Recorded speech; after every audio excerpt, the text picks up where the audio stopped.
Hey, movers, welcome back to another live episode of Moving Past Trauma. I'm your host, Collier Landry, and what's going on? My guest today is Dr. Caroline Heldman. We are going to discuss the outcome of the Danny Masterson retrial, the new or dismissed allegations against Army Hammer. She also has a new book called The Sexy Lie, which is coming out. And she is an advocate. I'm going to let her give you guys her CV actually. But she's an advocate and she has been there during the Masterson trial to support the survivors that were the Jane Does that were involved. There was three of them. As you guys may or may not know, there were two guilty verdicts handed down yesterday in Los Angeles, and one was ruled a mistrial for the third Jane Doe, who was a girlfriend of Masterson's. But we're going to talk a little bit about this, her advocacy work and what she's done. She is a friend of the show through Lenora Claire, who I've had on previously, and also a friend of Survivor Squad and Tara Newell. So without further ado, I welcome Dr. Caroline Heldman to the program. Well, hello. It's so wonderful to see you, Collier. It's wonderful to have you here. Thank you so much. My pleasure. And you want me to give you the rundown of my CV? Yeah, let's do your CV because I was trying to pull it from social media. I'm like, there's so much going on. So I know you're a regular contributor on CNN and Spectrum and all this. So please tell us. So I work as the executive director of the Representation Project, which is an organization founded by Jennifer Siebel Newsom, the first partner of California now. She founded it, though, a decade ago, and she makes incredible films, and we have educational programs that push back against gender norms and stereotypes. And in fact, we just launched our End Rape campaign, which if you go to our website, therepproject.org, we have expert interviews on sexual violence, the roots and prevention of it. We also have info resources, so check it out. I also am a professor. I just got promoted to the chair of Gender, Women, and Sexuality Studies at Occidental College. And as you noted, I do media work as well. I'm a political scientist. That's my training, although I'm in so many other areas you wouldn't know it. But yes, sexual violence advocacy or survivor advocacy is a passion and avocation and a big part of my life. That's wonderful. Thank you. And thank you so much for making time for us today. I know this is probably a busy day of you giving interviews on various platforms about the work that you've been doing. And uh, I think this has been justice a long time coming, right? In the Masterson trial, Yeah. yeah, it's interesting. I was in the first trial, and it was happening, it overlapped with the Weinstein trial in LA in the Superior Court. So you go up to the ninth floor and you're literally bouncing back and forth between the two rooms to support survivors. And I work with an organization called Stand with Survivors, and it's a collection or group of humans who come together who show up in the courtroom so that when a survivor takes a stand, they have a friendly face they can look at. Because I don't think people, if you haven't been in the courtroom for a trial, an essay trial, you might not know how awful it is, right? Because this is the only crime where it's not actually about getting to the bottom of what happened. You never put the alleged perp on the stand. You never hear from them. It's basically every trial is the same. It's a character assassination of the mostly women who take the stand. Obviously, women are not the only survivors of this sort of violence, but it is like a circus when it comes to justice. And so you have defense attorneys just attacking every aspect of a survivor's past, their present. And so we show up and we're friendly faces so they know that they're not alone. The Masterson trial, the first one was difficult to watch. The second, the retrial, I would say the biggest difference was that they were able to talk about the drugging that went along with the essay. And so at the end of the day, you know, they had more evidence. They could actually talk about his pattern of behavior in more comprehensive terms. So it's no surprise to me that they came up with a guilty verdict for Jane Doe 1 and Jane Doe 2. It's troubling that Jane Doe 3, he wasn't found guilty. And I think it has to do with some myths we have about this sort of violence, the myth that it can't take place in a dating or a romantic Yeah. relationship when it Yeah. absolutely can. Yeah, it's very interesting, and there was a recent trial that has just hit the books, and ironically, I guess she's asking for a retrial. But Lori Vallow and her son Colby Ryan unfortunately got himself into some hot water where he was arrested for having an incident with his wife, and it doesn't matter if you're in a relationship or not. I think that gets lost on a lot of people. It's interesting, as someone who was a witness to a murder and testified in court as a child against his parent, and because my mother was murdered, if you don't know that, but by my father. But Right. Yeah. I, it's interesting because when you look at this particular trial, it's exactly that, and I don't think a lot of people are aware of. It is not about stating a defense and saying this person didn't do this because this, and this.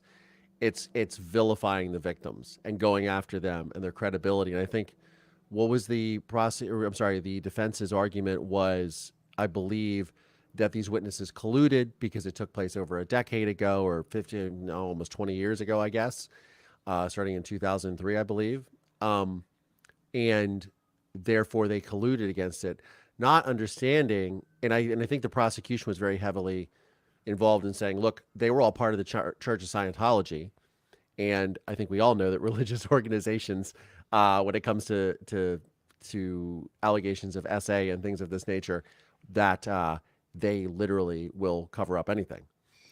And how that wasn't used, how that it wasn't even seen as something that could be a reason why they didn't come forward is beyond me. But I think this is a classic case of blame the victim.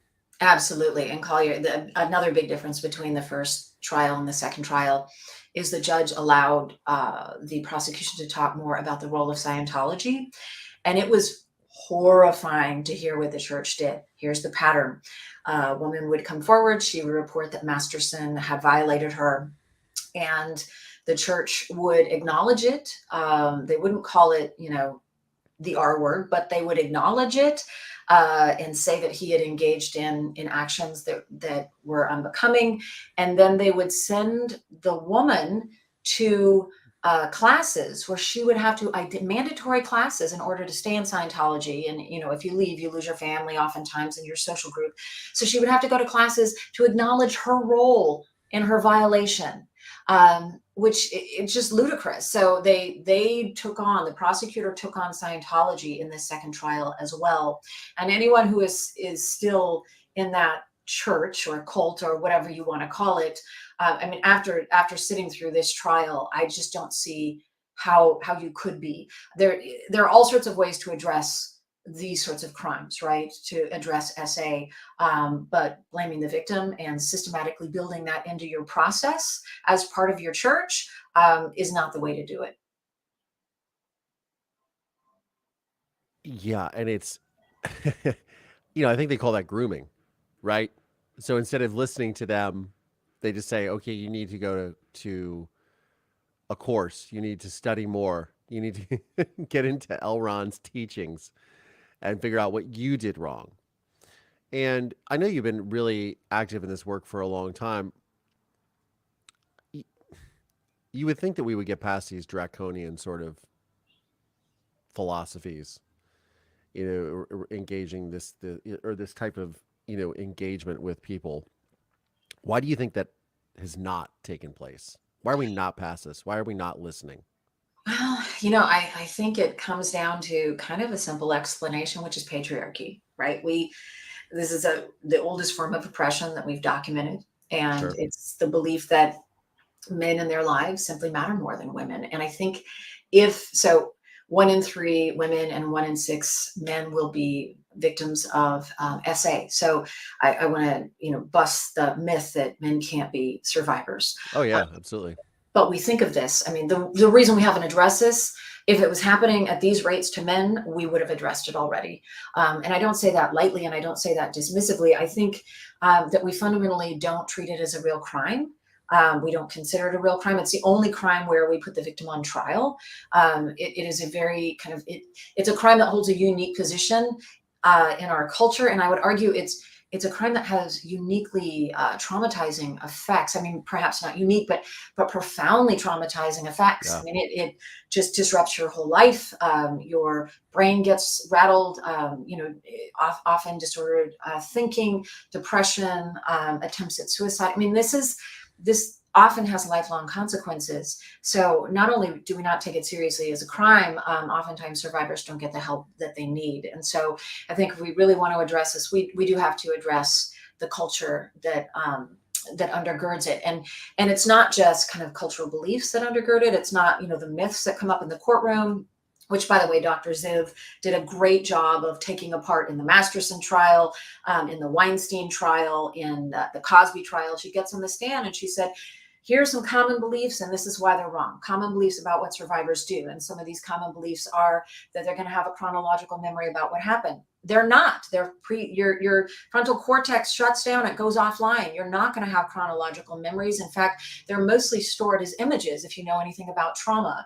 So you're likely not going to have a comprehensive set of memories. It's not going to be chronological. So all the police techniques of running you through a timeline and then working backwards to determine if you're lying cannot get to the truth of these sorts of traumas by and large. Also, the commonly held belief that if you wait to report it didn't happen, the commonly held belief that it's someone jumping out of the bushes, that's the only real type of SA, when in fact about 75% of these sorts of crimes, the perpetrator is known to the victim. The idea that somehow what you're doing, that the survivor is doing, could have prevented it is another myth.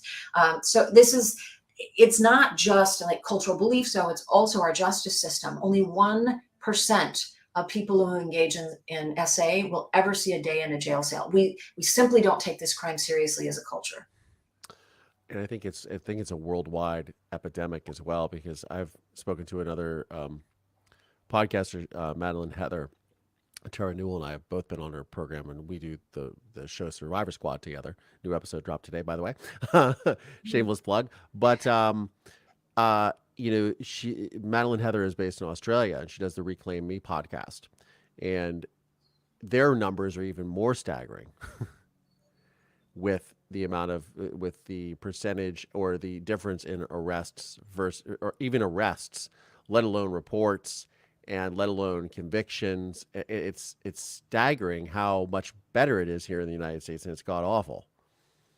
Yeah, Peggy Sande did a great article many years ago looking at cultures that are prone to SA and those that don't have measurable SA. And she found the biggest difference is really the status of women in the culture. It's the value that we place on women, whether or not we take it seriously. And you can see this in not only the rates of SA that vary somewhat by country, but also, as you point out, the systems put in place to address it. And I was reading something recently, and I don't know why I delved down this rabbit hole on a Saturday night at 1 a.m., but I was reading about acid attacks. I don't know why this just happened to occur to me, and how prevalent they are in the United Kingdom. And I'm thinking to myself, okay, how is something like this? How does something like this happen? Why does it happen? And I read that the majority of them are from disgruntled, either arranged marriages, disgruntled proposals, just rejection in general of the male figure that is in the woman's life or not in the woman's life and is rejected. And that's where that comes from. And it's obviously a vitriolic response and a heinous response at that. Yeah. I think a great kind of theory that encapsulates that is Michael Kimmel's idea of aggrieved entitlement, which is precisely what you're describing, right? Which is when you're raised in a culture where you have higher social status, you, as men do over women in patriarchies, you have this idea that you're entitled to certain things. You are entitled to women's bodies. You're entitled to women's time and attention, simply because of your social status. So when you're denied that, you're aggrieved. And it doesn't just apply to this, but aggrieved entitlement, anytime you hold a social position where you're born into a culture and you assume that you're entitled to certain things by birthright, and then you get rejected, then it triggers a grieved entitlement. And for men, what are the proper ways, or the acceptable ways they've been taught to engage or to respond when they've been slighted? Oftentimes that involves violence because of the ways in which we construct masculinity. So if we want to address the root causes of sexual violence, we have to address the root causes of, the root cause being patriarchy and traditional masculinity. And I think it's important to note, when we use the terms traditional or toxic masculinity, we're very much saying that there are other types of masculinity out there that are healthy, that are fantastic, that are wonderful. There are many aspects I love about kind of the ways we define masculinity, as being, competent, as being protectors, all of these positive characteristics, hardworking. I would love those to be human characteristics. I would love to kind of redefine our rigid gender roles. But I think we're a long way away from that. But that's what we would need if we really wanted to address gender-based violence. Yeah, it's become this very strange phenomenon. I'll give you an example. I was on a show recently called The Fallen State, and it's a YouTube channel, and the host, Jesse Lee Peterson, I knew going in. It's filmed right here in Los Angeles. It's with a company, or with a organization called Bond, which is promoting the male figure in the home, and things of that nature. But I went in there knowing what their sort of political leanings were, and I know you're a political commentator, so we can get into a little bit of this, and social commentator. But one of the things that they were trying to get me to do, they didn't understand. They didn't watch my documentary, which is fine. But they were trying to sort of pigeonhole me, unsuccessfully, by the way, into a scenario where my father, who committed the unaliving for YouTube of my mother, um, he he was almost a victim because my mother had pulled me away from him or forced this concept of him being an outsider and not allowed me to properly bond. And I dismissed that in fairly quickly in the conversation. But what I was surprised about, and probably not really surprised when I think about it, is many weeks later when the episode aired, which was a couple weeks ago now, the amount of vitriol and excoriation that I faced from these people on these comments, blaming my mother for her death, blaming me for her death, for turning my father against her, or turning my mother against my father, for telling her about an affair that, by the way, she was well aware of that and the hundreds of other affairs he was having in the previous 20 years. So I had just become aware of it myself as an 11-year-old boy. But the amount of just like, we're so quick to vilify women. And I believe this host even asked me, do I think, he said, women are the devil. I said, what? I said, excuse me? He goes, well, they're inherently evil. And I said, I don't believe that. And here I am talking about someone who committed a violent crime for no reason against a woman. And this is their response. And it's staggering to me. It's draconian, right? Yeah, I've made the mistake of appearing on Jesse Lee Peterson's show as well. Oh, you've been on it. Okay, No, Collier. It would be absurd, except that he has a large following, and he and these, incels and men's rights activists, yeah. and all these folks who are going after women. What's fascinating to me is they are sometimes bringing up real grievances, but they're identifying the wrong perpetrator. The perpetrator is patriarchy. Patriarchy harms boys and men. At the Representation Project, we made a great film called The Mask You Live In. If you haven't seen it, it's worth a watch. You can find it on streaming services. And it really delves into how traditional masculinity really harms boys and men. I mean, it's literally a killer. So, for example, men at every age die at higher rates than women. And this can be attributed to a number of things. But one is young men especially are expected to engage in high risk behaviors and risk taking behaviors, binge drinking, fast driving, etc., drug taking, as a way to perform masculinity because it's so fragile. It's a social construction. But what are the instruction rules they get? That they're supposed to engage in this sort of behavior in order to prove their manhood. And so they end up dying at higher rates as a result of risk taking activities. They also die at higher rates because we ask boys and men to bifurcate their head and their heart, to not be fully human. And so they have greater mental health challenges and struggles, and they're not supposed to get help for that. And so they're discouraged because it's seen as feminine. And there's, in a patriarchy, nothing worse than being a woman or being feminine if you're a man. I mean, just the very fact that we base our notions of masculinity on asking boys to reject everything that is feminine. And then suddenly when they turn 18, they become men. We expect them to view women as whole human beings, as full human beings. It's an absurd setup for boys, and it harms them as boys and men. So we don't see men seeking the mental health assistance that they need. We see really high suicide rates, death by suicide.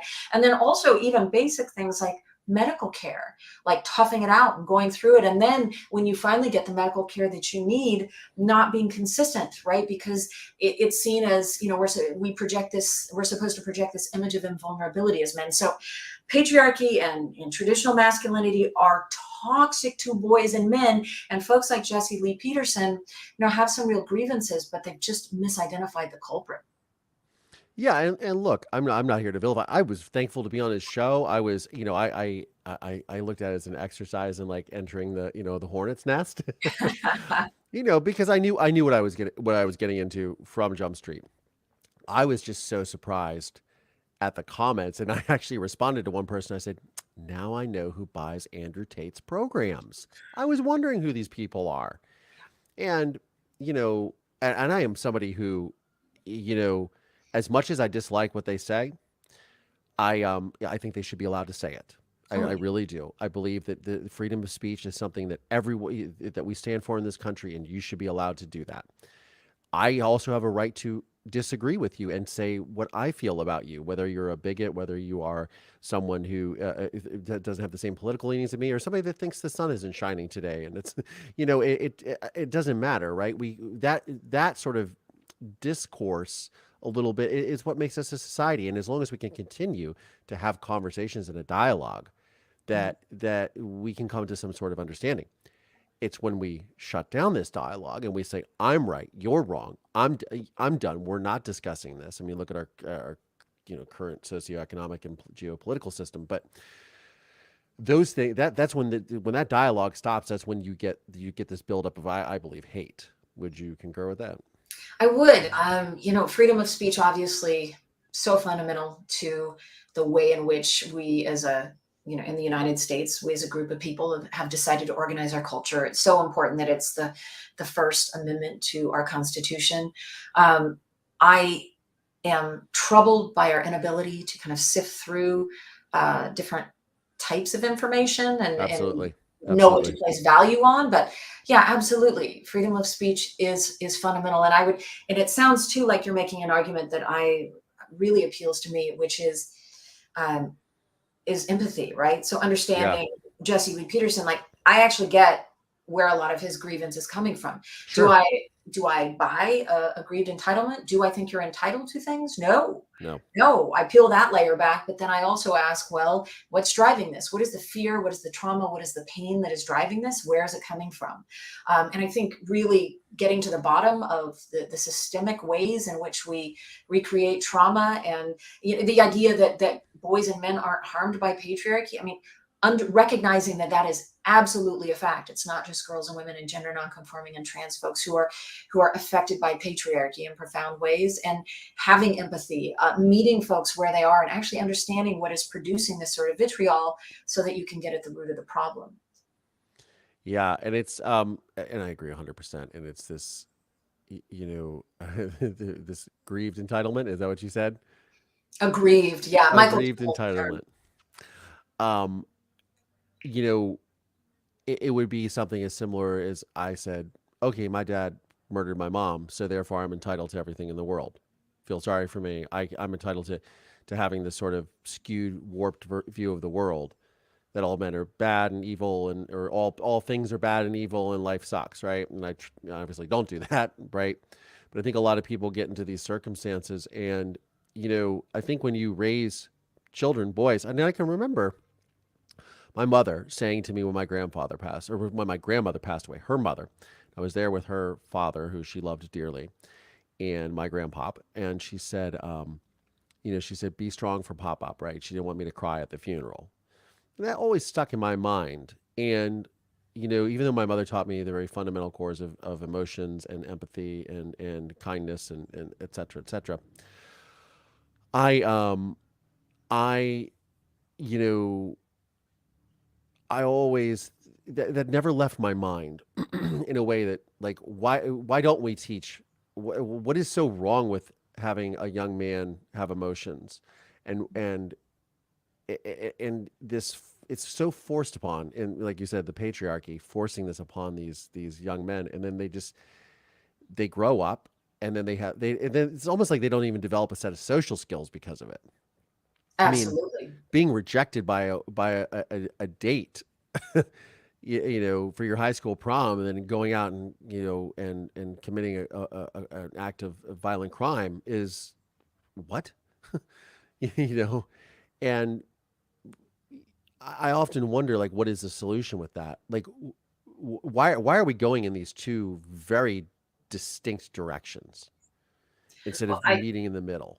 yeah, and it's such a great question, right? Like, what benefit do we get from raising boys to not be fully human? And I don't think that's an understatement. I think it takes, humans are emotional creatures. We are communicative creatures. So it takes an awful lot to get men to suppress their emotions, to hide their emotions. Of course, they don't go away. And the only acceptable emotion that is for men is anger, and which often comes out in terms of violence. And we don't even think of it as an emotion, but it's absolutely an emotion. But we, um, this whole acculturation of getting boys to suppress their emotions and then not communicate with partners, romantic partners, with therapists, with people around them. I mean, it takes an awful lot to do that to boys, and it doesn't benefit them. It fundamentally harms them. And I think the reason that we continue to do this is because gender norms and roles are not natural. We construct them socially. And if you look at the best evidence of that is, I think, twofold. One is that gender norms and rules vary widely across cultures, which means different humans are making up different rules. They also vary rapidly over time. So, for example, we have our framers, who were considered the most manly macho men of their time, wearing wigs and stockings and possibly rouge and powders. You just look at that, or look at, That's a like, good point. That's a you know very good point. 1970s. Look at what was happening, with the disco scene.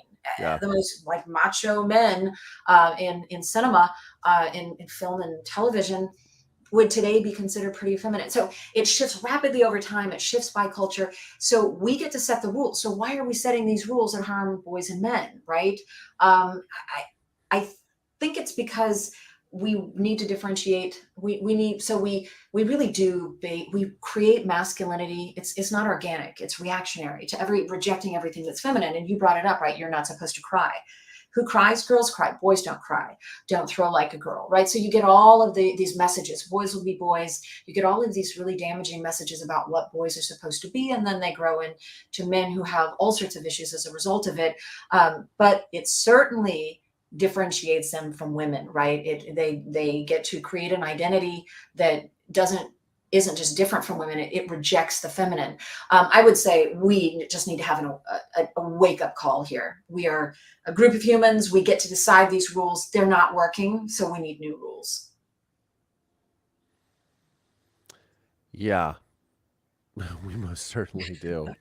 Just like that, Collier. Just make up new rules. Well, it's interesting you were talking about there's gender constructs, right? So correct me if I'm wording this wrong, but you feel like, I have a neighbor, right? And we were discussing one day, and he is of the Islamic faith. And we were discussing because he was having some issues with his work, because they were buying a property and they weren't going to be working as much.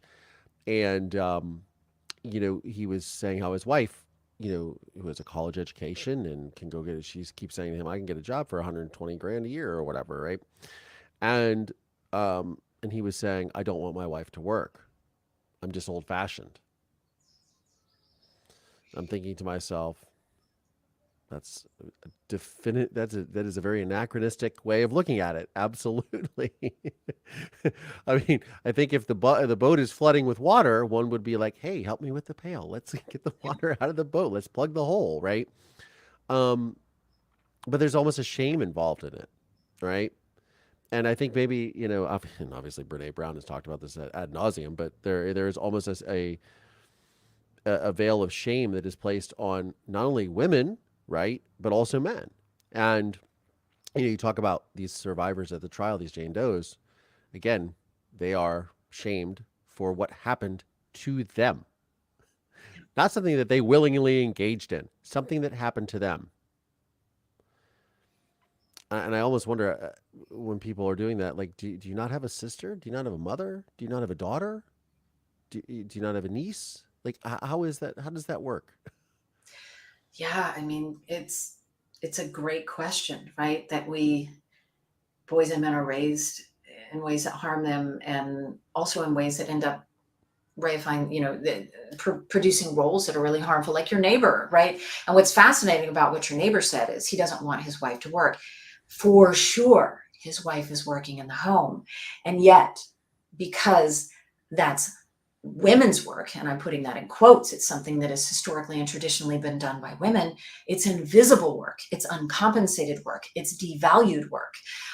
Chase Manhattan Bank has put together an annual kind of survey of what a homemaker would be making if you had to hire for those services. So if you had to hire someone to prepare meals and drive you places, and tutors and coaches, and if you had to pay someone to do that work, or lots of different people with different expertise to come into your household to perform the work that one person does in the household, which is typically a woman, about 90% of the time, that's the primary caretaker or caregiver in the home, it would cost $140,000 a year. So it's absolutely work. And the fact that your neighbor, has erased that as even being work is part of the problem. And yeah, the shame, where we place shame, whose work gets valued, whose voices get valued, whose experiences get valued. I think the consistent thing in patriarchy is that it's not women, right? Whether it's the labor that we do, whether it's our experiences, our risk of SA, it's what happens after the fact. It's the activities we engage in. I mean, I think about this in terms of something as basic as sports. So every day I listen to, I do a lot of political commentary, and Yeah. I'm listening to podcasts, and these little morning podcasts to bring me up to speed on the news, 7 of them. And invariably they will have sports. And I think about this as the prominent place that men's activities play in our life, to the point where grown men playing games, and it sounds like I'm diminishing it, it's not, but grown men playing games is on my political, like, news of the day podcast. Could you imagine, like, fashion shows being competitive and being part of our, just included right next to the debt ceiling debate and what's happening with North Korea? I mean, it's kind of absurd when you think about the value we place on men and their activities versus women and their activities. But I will say this, like you do have the rise of reality television, and you do have things like Project Runway, which blew up and became obviously a growing phenomena, right? Or Housewives, and a growing interest in that. And so when I see those like television shows coming to prominence, right, as much as I think they're trash TV to begin with, it's reality, right? I look at that and I go, well, we're doing this as a culture, and this is becoming something that's being more common. More men are talking about it. People are engaging on shows talking about it. So so why are we vilifying part of this too? Is it just a select group of people, that are in the let's say flyover states, but they're not. They're also here in California or New York or wherever, on the coast, that are just like, we just hate this so much. We don't like what's happening. They want to hold on for dear life. It feels like. I don't know. Yeah. I am also very excited to watch grown men run around and chase an orange ball here in a few hours. Yeah. So Collier, I should clarify. I love watching sports. Oh yeah, for sure. I love watching reality TV, but the difference is you will never hear coverage of Project Runway situated in a news podcast as though it's news of the day. And yet Yeah, we that's a good point. completely normalize that because it's men engaging in it. And it's not to say we don't cover women's sports, but that kind of was an add-on, right? Yeah. That's not why it's breaking news. That's not why even though I'm not following certain sports, I know who is winning playoffs and who's in the playoff. And that's considered like mainstream news. I guess that was my point. Yeah. No, you're absolutely right. You're absolutely right. um, but I do think, but to what I was saying, I do think that there is hope that those things are also becoming more. Those are rising to prominence too. And we're talking about, like you watch CNN and then the Met Gala comes up, right? And they're talking about who is wearing what, and that's becoming more and more, mind the pun, in fashion. I think that's great. And why can't we lead into this culture of generalized acceptance? And we completely deviated off of Danny Masterson, by the way. I had a feeling that was going to happen. I do want to circle back to that. And then Army Hammer, obviously, Yeah. the charges were dropped. I believe it was yesterday or the day before. Is that correct? Yes. So he was accused of SA Yeah. with a woman in Los Angeles in 2017. And I don't know if you want to go down a specific path here, but it's the prosecutor don't anytime a prosecutor looks at a case, they know they're up against a jury that is drenched in myths about sexual violence. And so what ends up happening is even if they know a crime occurred, they can't necessarily put it before a jury if they don't think they can convince the jury. And the jury is already biased. They're already biased because of the culture they grew up in. And so prosecutors are not stupid. They know this. And prosecutors are also tend to be pretty ambitious. Their win-loss ratio is really important to them. And so even though they know a crime occurred, they're not going to put a case forward because of juries drenched in myths about SA. And so it is not surprising to me that a lot of these cases don't move forward. Dozens of cases right now that I know of in LA that are not moving forward, probably because of, not to say that the crime didn't occur, but because the prosecutor doesn't think they can get it past a jury that has common misperceptions about SA.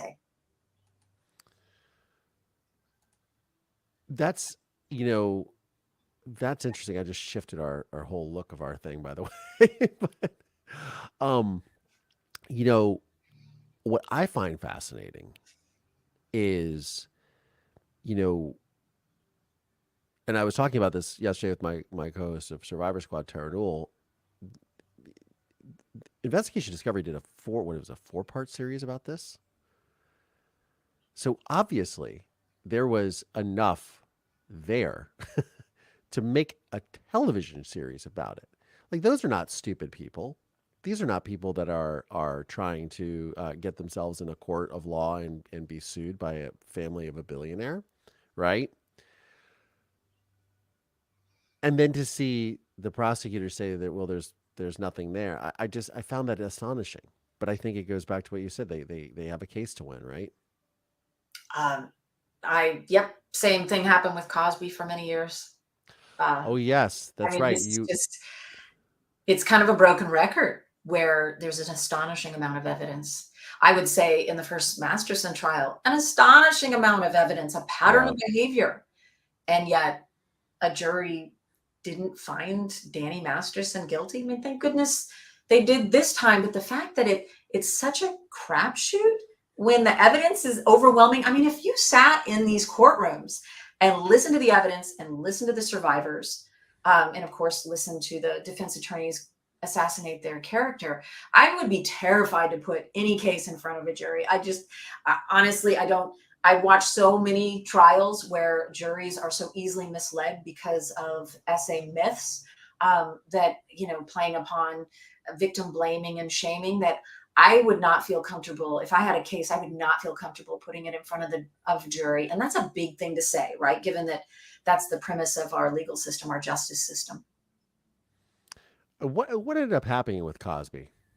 So Cosby, 2 trials. Once again, you have, in the first trial, there was a juror. I was there every day, and there was a juror who was mad dogging other Cosby survivors who were sitting in the gallery. So I had a pretty bad feeling that it was going to be a hung jury. I mean, he was openly like scowling at other Cosby survivors who were sitting and watching the trial as he made his way in and out of court. It was really unbecoming conduct.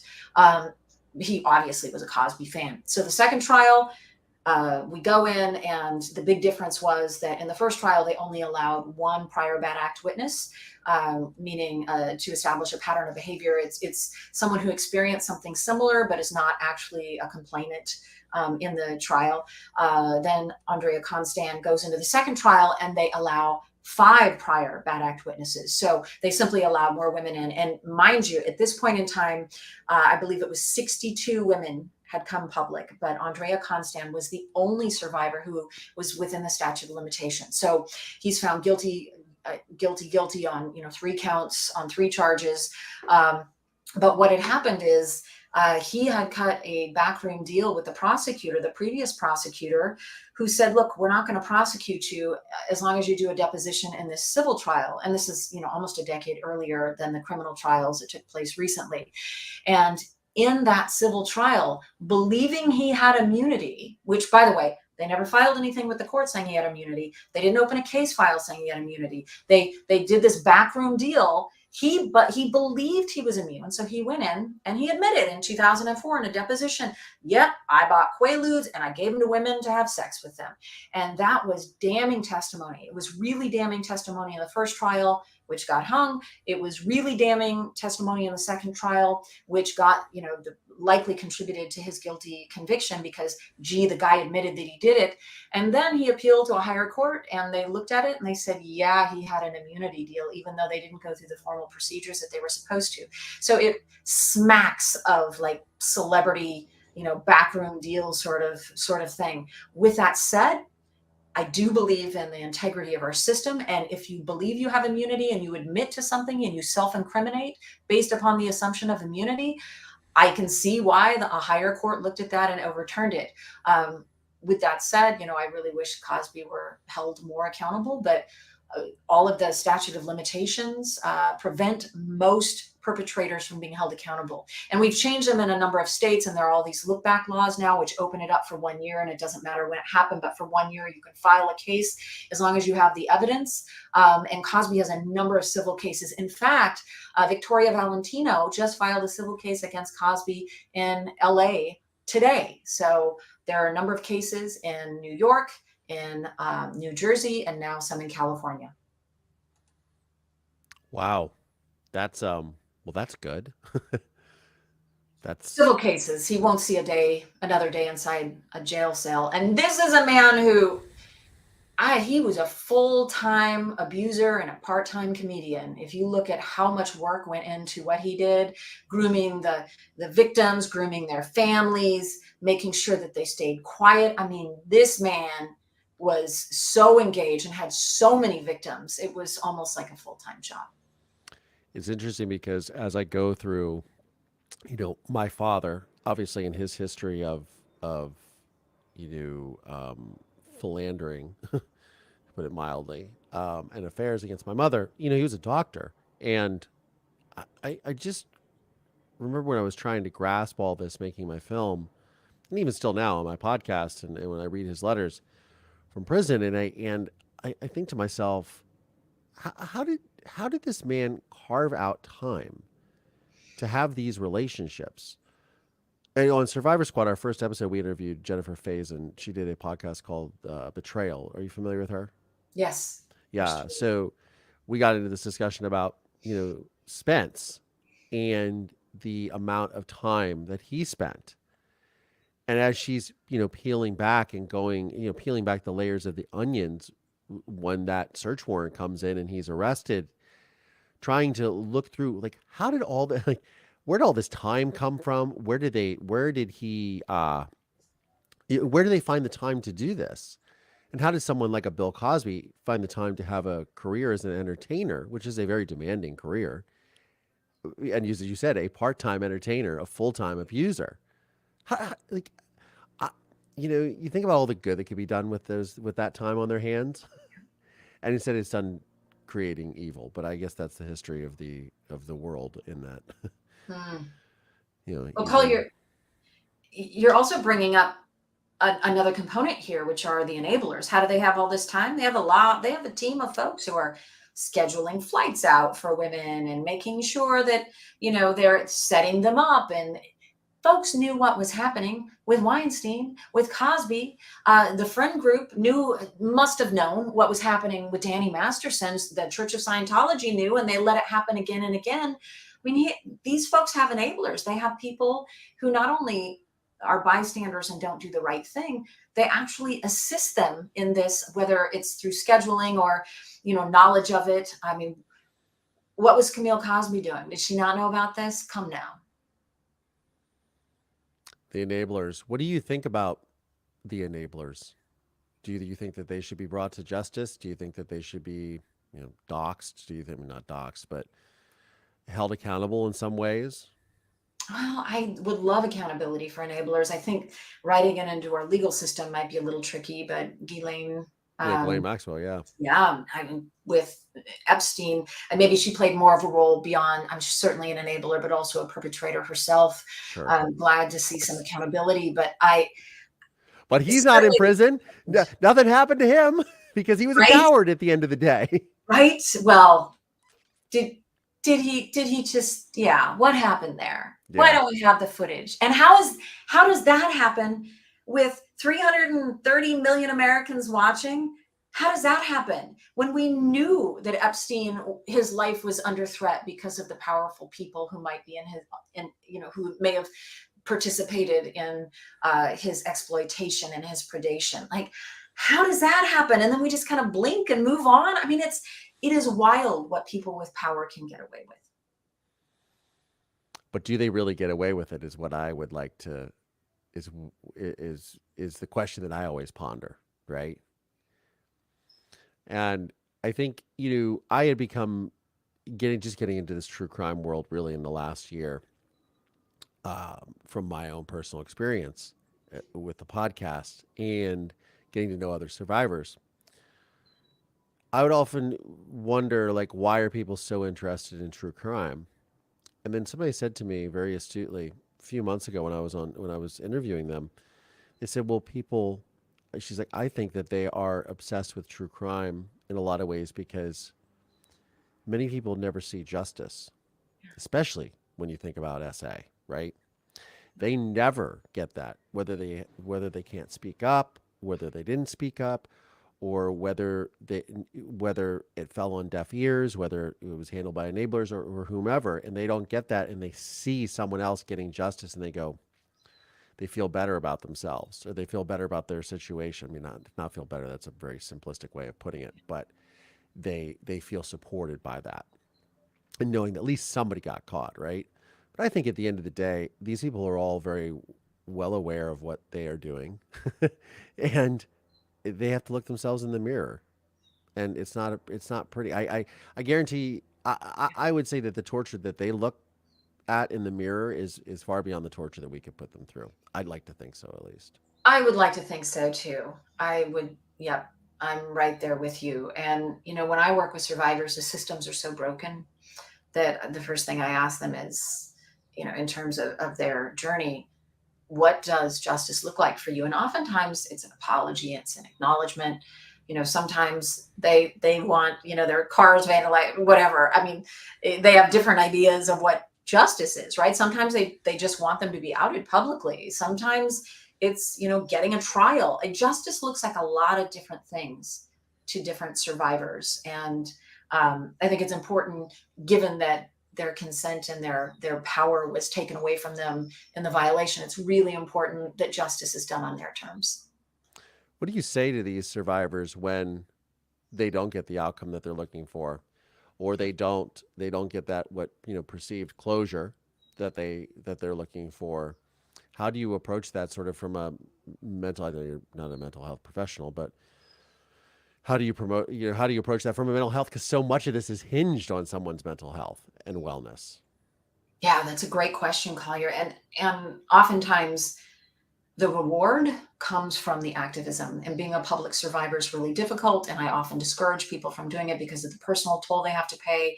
So you talked about getting vitriol and hate mail from followers of Jesse Lee Peterson.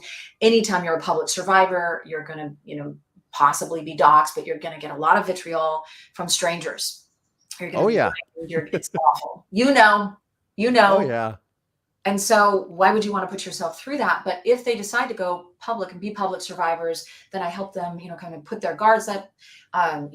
For example, if you're going to talk about your case, and it feels like maybe you're already doing this with your experience, your horrific experience, that you boil it down to just a couple of sentences that you can say again and again that don't re-traumatize you. That's a really important thing if you're going to be a public advocate around something that's traumatizing.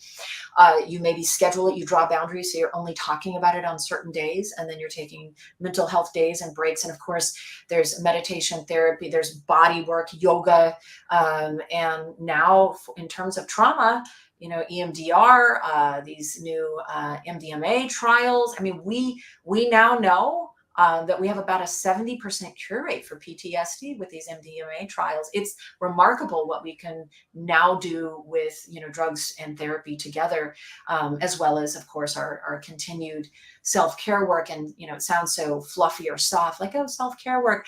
For a lot of folks, it's the thing that keeps them here. It's the thing that keeps them alive. I remember participating in those MDMA trials as a younger man, but I don't think they were clinically monitored. I think those were different MDMA trials. Those were different MDMA. Ah, darn it. Because there was a lot of bright lights and music. And that was also like 2 decades ago. But yeah. So Carolyn, so you have a book out. Why don't you tell us a little bit about that? Yeah. So, look. Oh, how convenient. How convenient. So The Sexy Lie, The War on Women's Bodies and How to Fight Back is it's, I think, a timely and important assessment of the ill effects of women being viewed as sex objects in our culture. And it's interesting because it absolutely ties into what we're talking about. When you talk about the value that women have, we primarily value women for their bodies and the way they look. And it doesn't matter, how elevated or powerful or wealthy or whatever success or accomplishments a woman has, she can still be immediately reduced and degraded using her body, because we primarily place women's value on their dress and appearance and their bodies, right? And for men, we value them more for what they do in terms of prestige and money. Now, I don't think either are fair, but the one I'm focusing on, is really damaging. And I make the argument that sexual objectification is not empowering. It's not theoretically empowering. If you think about the theory of it, we think in terms of binaries, right? We think in terms, and the binary at play here, in order to simplify the way we view the world, is the subject-object binary. So sexual subjects act, and sexual objects are acted upon.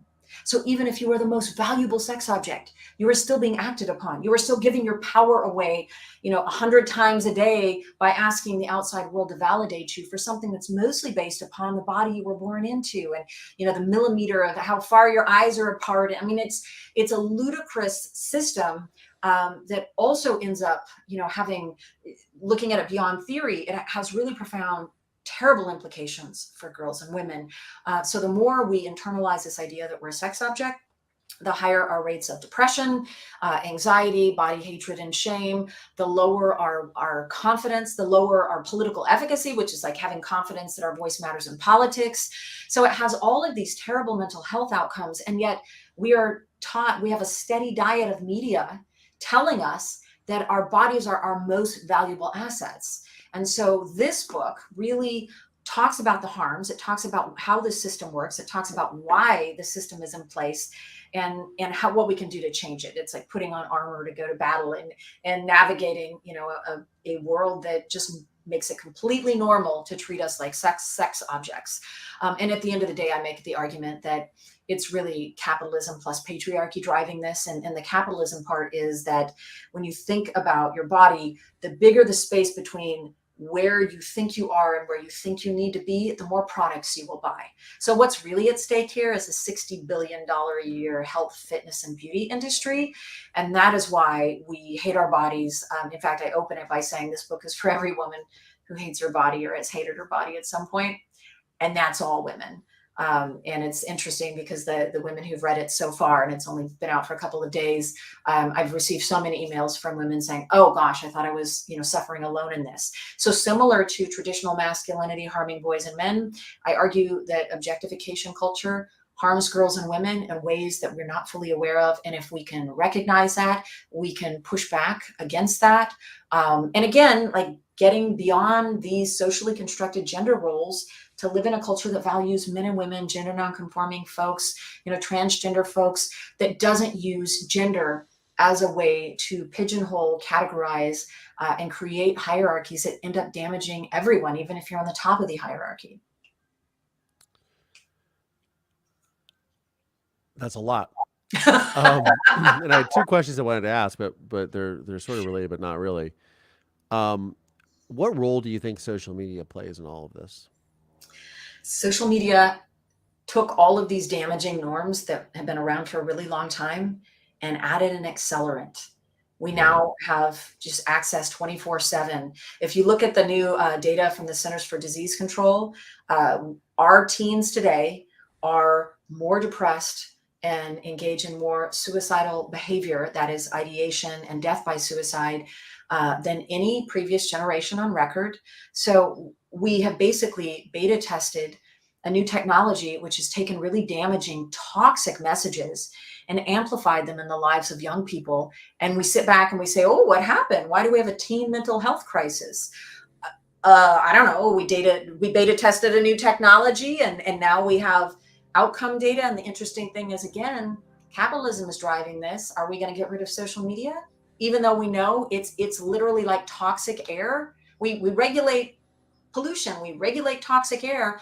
We know social media is toxic. We know this from studies now. We know this from two decades of looking at pre and post the introduction of social media. And will we address that? Probably not. I think we won't be able to effectively address it because it is such a presence in our life, and lawmakers tend to be, eons behind technology, as we're finding out with AI. But yeah, social media has just made every negative message about masculinity, about objectification, about body hatred and shame, about essay. I mean, take any damaging message that we used to have in film and television and multiply it. Yes, I would concur with that. We are in the first day of Pride Month, and you talk about your LGBTQ plus issues. I was very fascinated with this whole obsession. I don't remember what this person's name is, but it was the Bud Light issue. Dylan Mulvaney. Dylan Mulvaney. Yes. And whatever. I mean, I find her or them more annoying than anything. But just it has nothing to do with who she is or they are, in terms of what they're identifying as, or it's much less of like I just don't like that person, right? I just don't like that vibe, right? But I think I was stunned at how quickly people just came out. And then you have Kid Rock shooting beer cans, and that's how I discovered all this. I'm like, why is he shooting Bud Light? And I don't understand what this is about. But how people just almost feel victimized because this person won a contest and had their face on a can. It's not even out. And because they've chosen something that fits their lifestyle and what they're doing, and it only affects them, by the way. Why people just jump on to vilify them? Why? Where does that come from? Is that coming from a place of insecurity, which is what I think it is ultimately? Is these people are insecure in their lives, or there's jealousy or envy because somebody is freely living their lives, right? But where do you think that comes from? I think it comes from the fact that masculinity is fragile. It's a social construct. It doesn't actually exist in nature. It's something that we made up. And so it's constantly shifting. And people who want to live, with traditional masculinity feel very threatened by things that reveal the fragility of masculinity. And so what we see is it's not just Kid Rock rejecting Bud Light and Dylan Mulvaney's campaign, he is reasserting his manhood, right, by shooting cans. And so he's performing this kind of cartoonish hypermasculinity in order to say, no, no, look, I am this, as opposed to this thing that is threatening, that is revealing the fact that gender is a social construct. And so what's happening, I think, we talked about social media earlier and the ills of it. It's a double-edged sword. Social media has shifted something immediately in one generation, which is this idea of the gender binary being something natural, right? Facebook has 63 different gender categories. You see 56% of Gen Z identifying as something other than the binary, right? Of being male, female, heterosexual, homosexual. You see basically this construct that we have created, we have as humans, the rules we've applied to this gender binary breaking apart. And people who are heavily invested in this gender binary, but specifically are heavily invested in men's power in this binary, are pushing back. And the interesting thing to me is the more I see these kind of absurd, cartoonish performances of masculinity, the more it feels like a backlash, and a cultural backlash against a shifting social order. And the only time that happens is when the social order is actually shifting. So Dylan Mulvaney and LGBTQ plus folks and the gender fluidity of Gen Z and all of these different gender categories, for example, on Facebook, are revealing that the binary is just rules that humans made up. And that's really threatening to people who are invested in the existing social order being a natural thing when it isn't. You know, what comes to mind is, do you remember that game you used to play in middle school where you put the egg on the teaspoon and you do the race? It feels like that's the egg, right? That we're trying to hold something together that we've created. I don't know. I find it a very fascinating thing. I also just go, I don't care. Like, who cares What other people are doing? what other people are doing? I don't want people looking at me. If you looked at my past, you'd be like, okay, well, I don't want anybody looking at me and judging me for what I may or may not have done. And you just think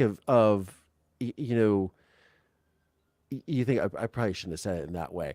In terms of exploration of it as a young man is what I guess I should say. It's the past, yes. Yeah, it's the past, exactly. But I think about like why do we care if the person is happy and they're not hurting someone else? Thank I you. don't see anything wrong with it. If you want to go and be, and I have friends who are transgender, and the level of commitment that takes for someone to go through that process, there's a reason why, in my opinion, and I see that and I go, okay. And by the way, it's none of my business anyways. It just isn't. Doesn't affect me, doesn't hurt me, doesn't matter if you're poly, that doesn't affect me. If you want to go marry a bridge, doesn't affect me. If you're a furry, doesn't affect me.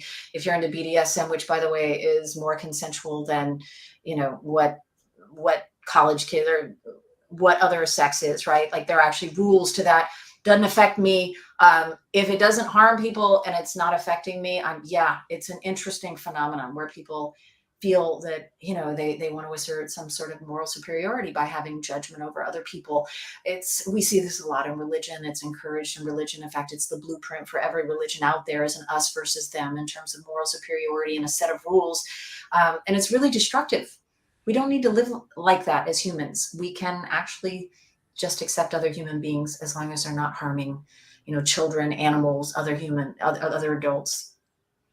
Yeah, there's a great TED talk a few years ago, and this woman is a doctor or a scientist from Norway, Sweden, some northern European country, and she does a TED talk on pornography and the dangers of pornography.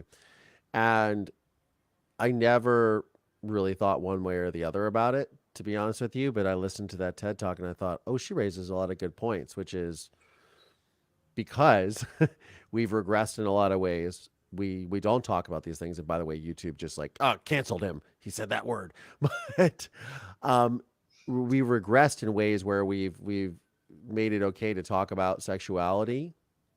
And now children or young people are looking at pornography as a way to learn about sex. Because when I went to high school, we had sex ed and we learned about things. We learned about the birds and the bees. Now it seems so taboo to talk about it, but quick to vilify it. And then, of course, where do young people go? They go to these other places where they're learning things that aren't natural or aren't not natural, aren't slapping, hitting, violent aggression against a partner, things of that nature, which we know exists in pornography. Um, I wonder about like that affecting it as well. Well, and you talk about social media and the effect, right, of having like smartphones. Porn is a big part of that. It's actually, so if you look at media consumption for young people in across the board, you have porn at the top, you have video games number 2, and then film and television are way down here, right?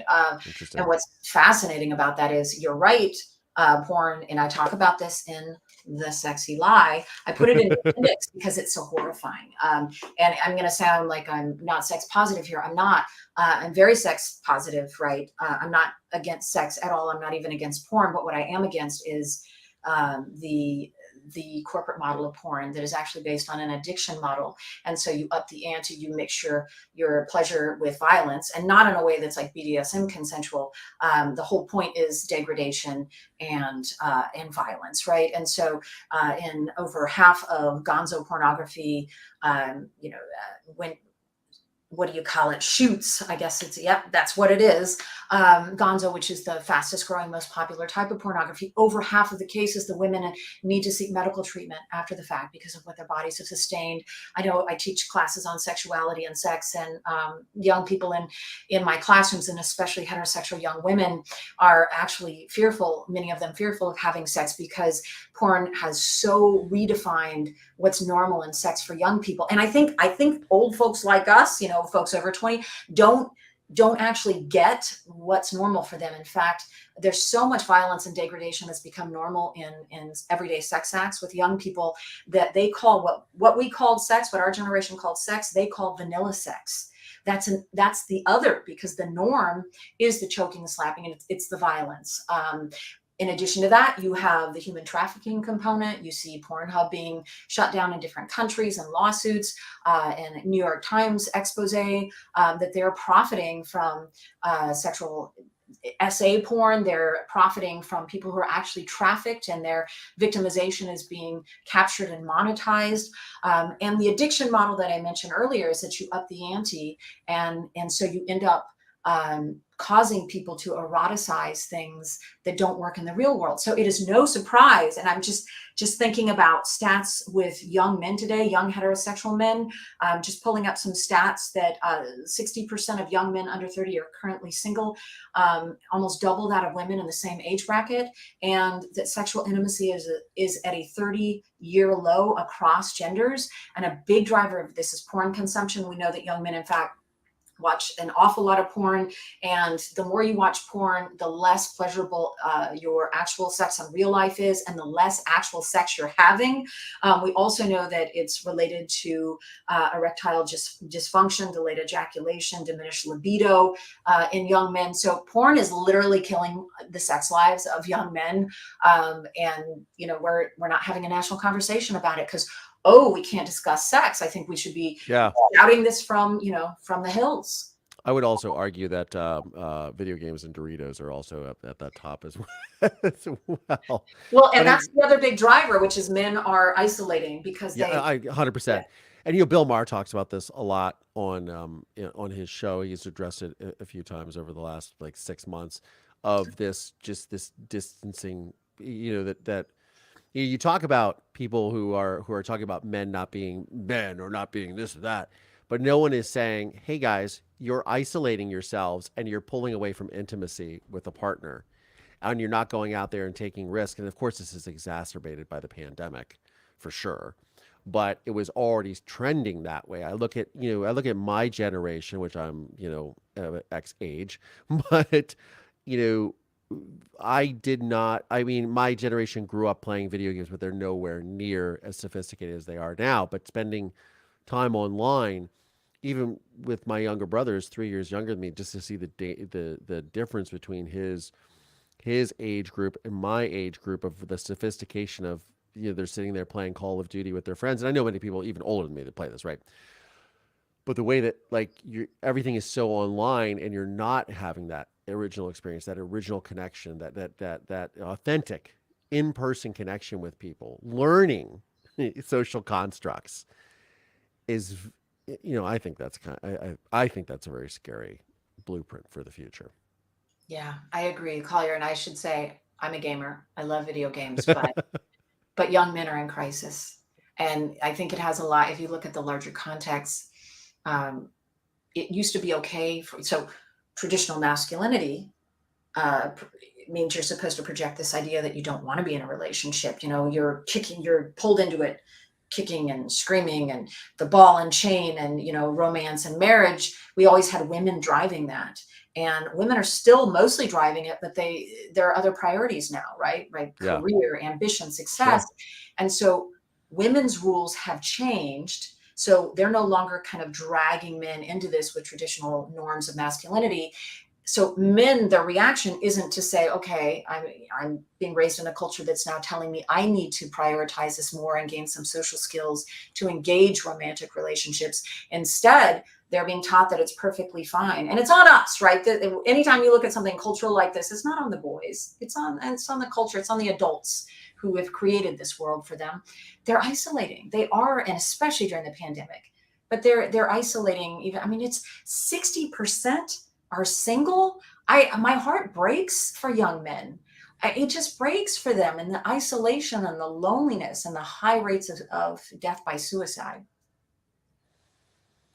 We've just thrown out all the words that are going to get us in trouble on YouTube today. It's great. Sorry. No, not at all. Somebody was just posting a comment. Thank you for talking about these topics. Lena Beautiful says, thank you for speaking on so many topics that no one seems to want to speak about with dignity anymore. I feel a lot of this comes from the different generations we grew up in and the world today. And it's 100% that, and I also I love Mario Kart. I will say that. I have a Nintendo Switch. It doesn't get a lot of use, but it does sometimes. Old Um, school. yeah, thank you, old. Because I'll be honest with you, I tried to buy what a I didn't try. I did buy. I bought a PlayStation 4 in 2018, 2017, 2018, and I got the VR goggles and the whole thing, and I could. It was so intense and it was crazy. I just couldn't figure it out. I was it was too much to sit there. I want to put the game on. I want to play. I want it to be over. Like get my fix in 10 minutes. I don't want to have to invest time into it, but that's just me.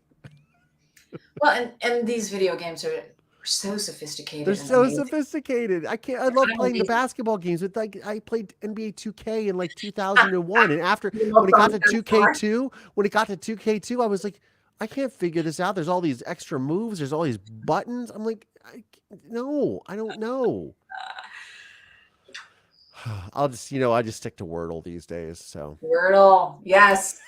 The old timey the video game for old timers. I'm right there with you too on the Wordle. We I like love it. reality TV, we like sports, we like video games, we like Wordle. I think Wordle's the one that doesn't have, any negative effects, Yeah, maybe. and you can't. Like, I tell my friends will say, "Well, why do you play that?" I said, "Because when you're done, you can't play it for 24 hours. It's not like you can sit there with words with friends and just keep playing, playing, playing.